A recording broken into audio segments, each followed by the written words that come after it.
Welcome to the Dave Pamah Show, the podcast that revives, restores, and awakens your innermost capabilities. You have the training and the talent to succeed, but do you have the guts to fail? I love what I do. When you love what you do, you want to be the best at it. Today is about the power of you. You will change the world. Find your path to success through the journey of those who have succeeded. And now, your host, Dave Pamah. Hi, welcome back to the Dave Pamah Show. And my guest today is Tim Rexius, a serial entrepreneur who built an international brand sold in over 6,000 retailers across 13 countries with zero outside investment, proving that resilience, mental toughness, and relentless execution can turn real-world obstacles into extraordinary success. Tim Rexius, welcome to the Dave Pamah Show. Thank you for having me. Excited to be here. Excited to have you here. So look, Tim, looking back on your journey from the toughest personal and business challenges to scaling globally without external capital, what were the moments that truly tested your resilience? And how did those experiences shape the mindset, decision, and leadership style you rely on today? Oh, man. You did lead off with a great question. There's been so many. Honestly, it's the biggest issue as we were scaling was just when it came to supply chain issues post-COVID. Yeah. You know, that became interesting because then I'm outside of my acumen area and I'm like, okay, I haven't done this before, obviously, and figuring out how to navigate that. I mean, when you're a small fish in a huge pond, how do you secure raw materials and sources versus the big guys? And I figured out something very prudent for all things in business. It all comes down to relationships. Do they like me? Can I make them like me? Have I cultivated a relationship? Because at the end of the day, there's 10,000 customers and one supplier. Who they like is who they're going to do business with. It's not always about the money. It's not always about who's got the most capital. It really is about who's developed the relationship. And so that's been tried and true in all my companies. And if you take that, no matter what scale it's on and what country you're doing business in, your ability to cultivate a relationship and be truthful and meaningful, and make an impact in people will make you successful no matter what it is. Oh, great. Yeah, no, I mean, relationships is key, really. I mean, obviously, as a firefighter, we had to rely on relationships to work as a team and everything. Not always, perfect, because everyone comes in all shapes and forms of different backgrounds, and also opinions can get in the way, and politics and everything. So, I guess it's slightly different with business because everybody wants to get on and move on and everything. So, but it's not. I just had this conversation with a few of my younger staff members, and it's very heightened political atmosphere, especially right now. Yeah. And they're young. And here's the thing about social media is everyone feels their opinion's valid. And I'm not saying their opinion isn't valid. I'm just saying that sometimes keeping it to yourself and proving your opinions are valid versus just yapping about it every 5 seconds is actually better for business. It's actually more important, especially here in the United States. We're very polarized. And, if you're wanting to go spout your opinion off, you're going to cut your business in half. And I explain that to my younger staff. I'm like, hey, while you're working here and while you're representing us, we believe everyone's opinion is valid. We just don't need to have ours shared every 5 seconds. Because unless your business is in politics, shut up. That's literally it. Be quiet. Because are you so successful you can cut your business in half? Well, no. Okay. Well, there's your answer. And it is part. It's part of. It's actually is more important in business than in most areas at all. Because every dollar that somebody spends with you is a voting ballot that they're casting that they agree with you, what your product is, you're selling, your service, and that every day is a voting ballot. So if you start getting political, you're going to upset some people and you're going to cut your business in half. Well, that's right. Yeah, exactly. I'm wondering if that happened with, obviously, if your country is very political at the moment with Trump and with Elon Musk getting involved. His Telsa business started going down a bit sometimes, didn't it? During that period. I mean, Could that have? It's like anything. it? You'll have a short period. Like, I watched it over the last 2 years, and a little dip. Oh, everybody's freaking out, but the guy is. I mean, that kind of brain on Elon Musk is something that we couldn't comprehend the thoughts that are going in and out of that man's mind. And well, guess what? He's worth more than he was last year. And he's worth more than he was 2 years ago. And so he knows what he's doing. And the political scheme here, people are so polarized, but it's just different than it was when I was growing up. People didn't ask who you voted for when I was a kid. Like, that was uncouth to even ask. That's right. Yeah. And back then, you could have a conversation. This is before social media, which was great, right? You had to sit there in front of somebody and actually know what you were talking about. But now you don't. You're just regurgitating somebody else's garbage, and now people their identity has become their ideology. So any disagreement is considered a personal attack. Yeah, and so that's why you just can't. You're just not in business. Keep your mouth, unless your business is politics. Keep your mouth shut. So. Yeah. Well, that's it. Exactly. Yeah. You mentioned something about, obviously, and a lot of people have been affected during the pandemic period, but you mentioned something about that. And then going back to the original question, what were the moments that truly tested your resilience, and how would the experience shape your mindset, decisions, and leadership style today? Was that pandemic period part of that, or? Big time, because it was during the pandemic, and I've got several companies. I got retail businesses, I have membership businesses, and online businesses, and for a minute, how do I say this in the most non-flattering way? I'm gonna say it in a non-flattering way. I really thought I knew something. And I was like, wow, I got this figured out. I got these multiple streams. I'm killing it, to be honest with you.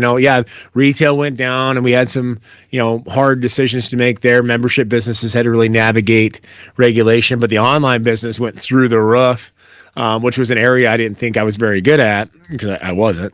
I just happened to exist in the right space, and I did really well. I was like, hey, I'm pretty good at this business thing. Yeah. It wasn't the pandemic that really caused most businesses issues. It was the 18 to 24 month global supply chain. So it was really around 22 and 23 when a lot of businesses really got hurt bad, way worse than during the shutdowns of the pandemic. Certain businesses, I'm sure, saw more of that, lockdown, restaurants and those kind of businesses. But for a lot of us that sell globally, a lot of us that rely on the global supply chain, especially in nutrition. Like, I'm dealing with ingredients from all over the world. So it's not, you can't grow certain things in the United States. I am relying on South Africa or the Asian market and to bring in certain ingredients, and the people realizing just how much we are interconnected as a global supply chain, which is really an 18 to 24 month cycle. So those lockdowns in 2020 into 21 really didn't hit us until 22 into 23. And you're seeing it right now in the protein market. And obviously, we the Omaha protein popcorn, I think I got a banner back here. Obviously, we've scaled massively. We're now in 16 countries, and it requires the highest grade protein in the world. That's how I make it. And to give you an idea, I mean, you could get WPI 90 isolated proteins before COVID for $4 or $5 a pound, American, and right now it's 15. It's 300% higher. So anybody's under the impression that we have cured the supply chain issue since COVID, no, we're still in the midst of it, still dealing with it.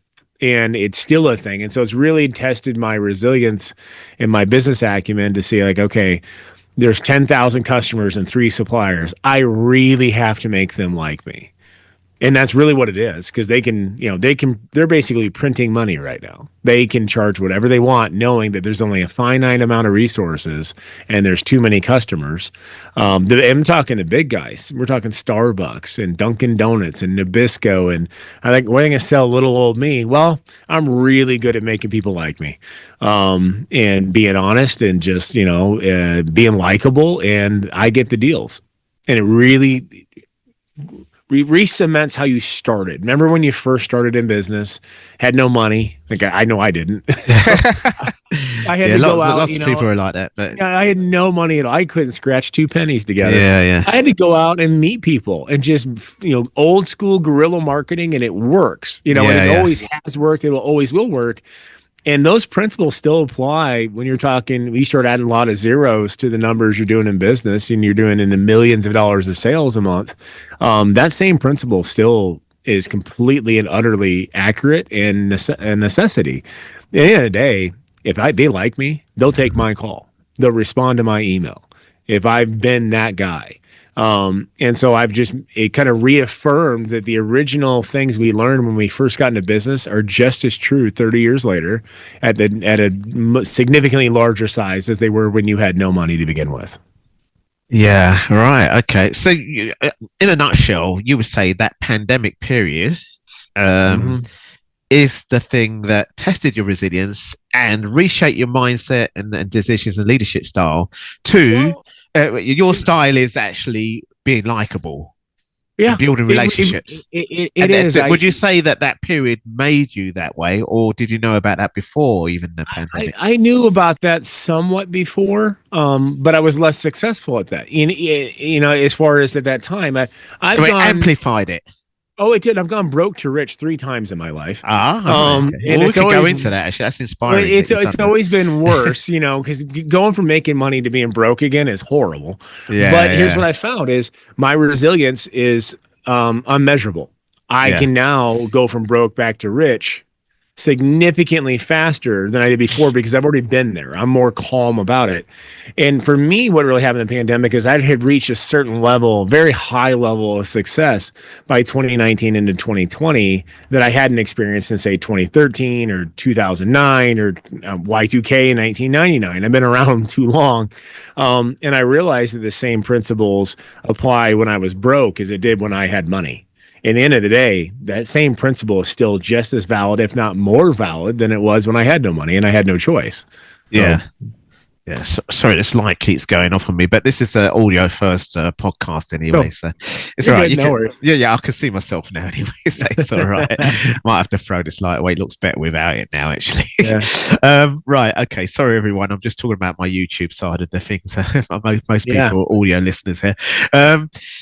Yeah, well, that's quite interesting. Really, what I'm getting here is that you were still being Timothy, irrespective of the ups and downs you went and the brokenness and the upness and everything. That's true resilience in terms of kind of like tenacity and everything. It is, and it's a lesson in humility. Every once in a while, you know, you start to think, I'm pretty good at this, you know, and you start to get that ego. I've had a lot of wins, just winning. And when you get knocked back down on your tail again by things that are out of your control, you realize how many things aren't in your control, which is hard for people in business. We're all control freaks. We are, because especially if you're a serial entrepreneur, I'm a control freak of, you know, the 10th degree, and realizing, okay, I can't control everything, but what I can control is my attitude. I can control my ability to cultivate relationships. I can control my ability to make people like what's in my control and what's got me here in the first place. It makes us double down on where our skill sets actually are. Really, it is. And this is a transverse for a lot of people between 2016 and 2020 here where we're at. Like, you didn't have to be good at business to make money. You just had to have a pulse. You just had to be alive. The economy was roaring. I mean, 2017, 2018, it's like printing your own money. It was just crazy. And then what you saw in 2020 and 21, especially as the COVID lockdowns and everything, that a lot of people really didn't have the skill sets. They just happened to be in the right place at the right time. And so a lot of those people are shut down. But for a lot of us classic entrepreneurs who, you know, started businesses with no money, started businesses before the internet was even a thing, who really understand guerrilla marketing and those original subset of skills it took to be successful, we went right back to the basics because they work. And so I saw a lot of the younger entrepreneurs really struggle in that time period. And I saw a lot of us older cats go, all right, it's back to the beginning again. I got to make people like me. And at the end of the day, it's a timeless skill set that I think just got reinvigorated and reaffirmed. Yeah. I mean, I've heard of guerrilla marketing, actually. I mean, there's so many different terms. I mean, at the end of the day, I'll just do whatever I feel is right. But there's new stuff that I might want to try that I see. But it's like this. It's like when I first started my first nutrition store, I had no money for marketing. I had no ads. I had about 20 T-shirts is all I could afford. And I was in a nutrition store, so I'm like, I didn't even have like nice sample packets. I was like scooping them into Ziploc baggies and writing them with a marker. It was really ghetto.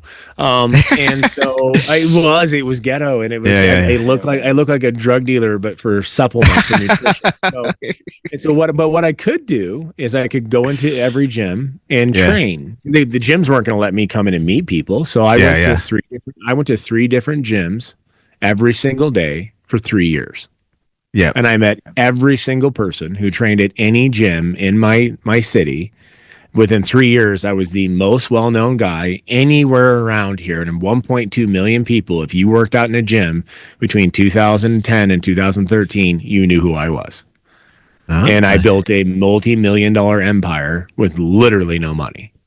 Yeah. Because that's guerrilla marketing, door to door until you meet every person and make them like you without looking creepy. That's really the thing. And I got in really good shape too, which was great because I was running a nutrition store. So it's kind of good to look the part, you know. You wasn't running it in that gym. I mean, there's competition, isn't there? Oh yeah. There's the Complete Nutrition at the time, and they're bankrupt now, but they were worth $300 million. They were based in the same city. They were running $90,000 a month US dollar on radio a month, and my handshake and ability to make people smile, laugh, and like me did more than their multi-million-dollar marketing campaigns.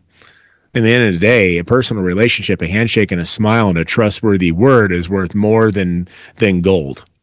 Yeah, but here's the thing, Tim, because what you're saying to me is during the pandemic, you know, obviously things kind of like shaped you and you bounced back and everything else.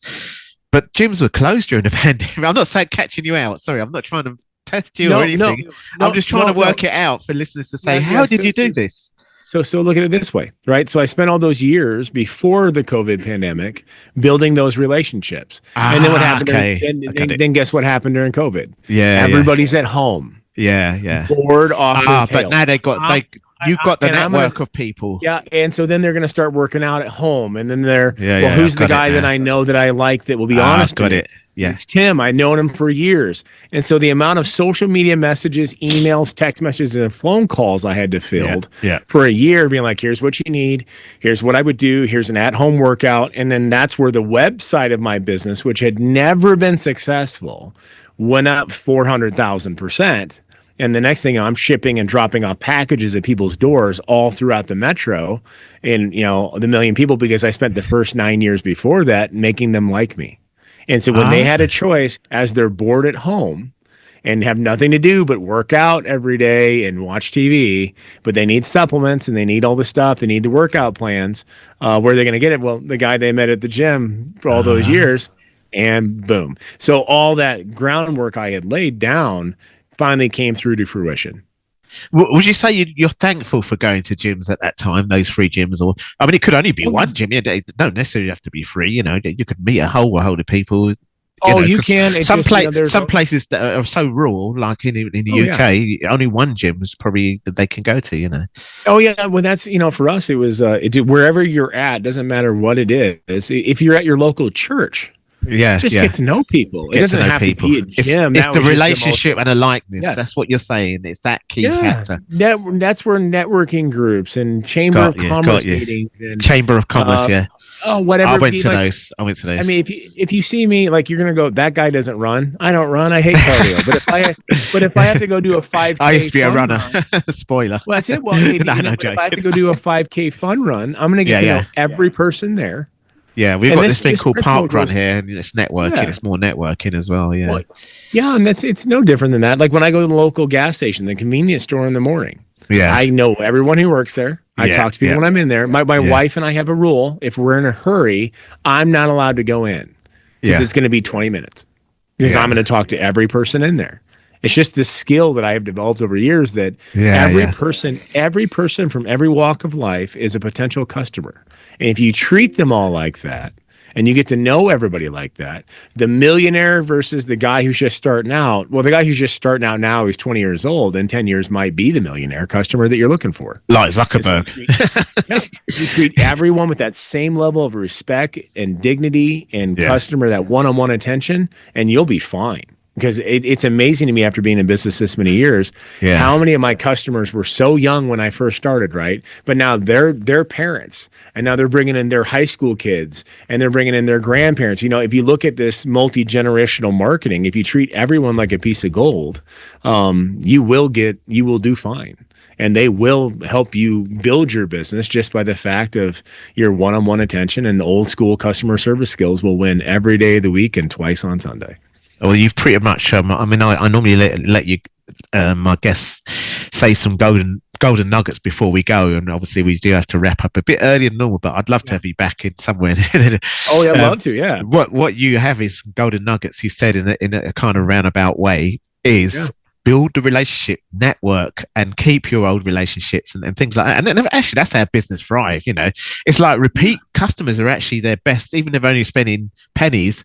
Are better than that one that spent like a big spend only once and you never see them again, kind of thing. Yeah, exactly. It's no, and I explain this to younger entrepreneurs who are in their 20s and they're first learning. Well, it doesn't work like that anymore. I go, it does. If you take that same principle and apply it to everything you do, it works. Yeah. And the one kid, I was at a high school giving a speech. He goes, "What doesn't work like?" I go, "It does." I go, "Social media is just a cocktail party." And if you start to look at it that way, what is? Think about it. Yeah, I know. Yeah. If you look at social media like a cocktail party and you want to make friends, what are you going to do? You're going to go on other people's posts, especially happy ones, and you're going to go, "Great job. Congratulations. Way to go." Put in your 2 cents.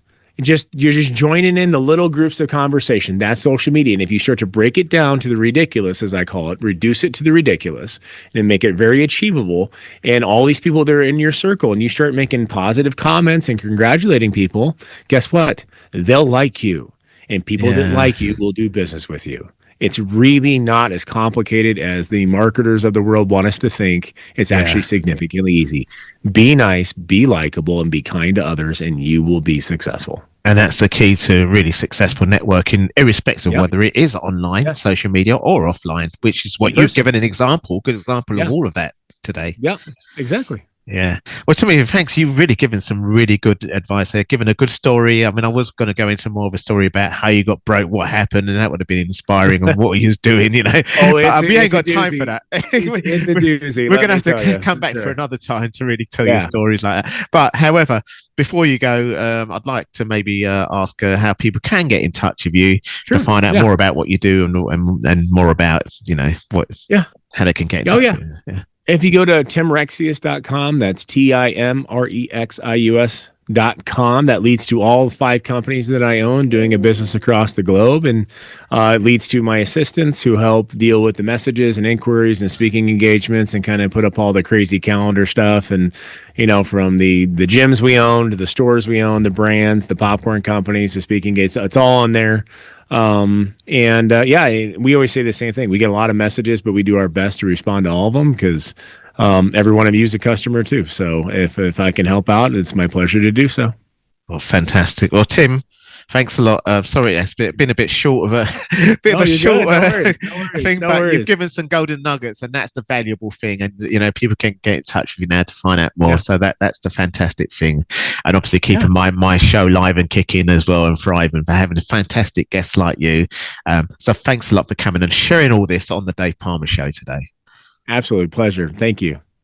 That's all for this episode.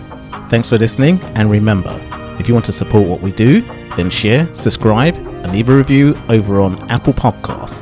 Or head over to my website, davepalmer.com, and click on Rate Show.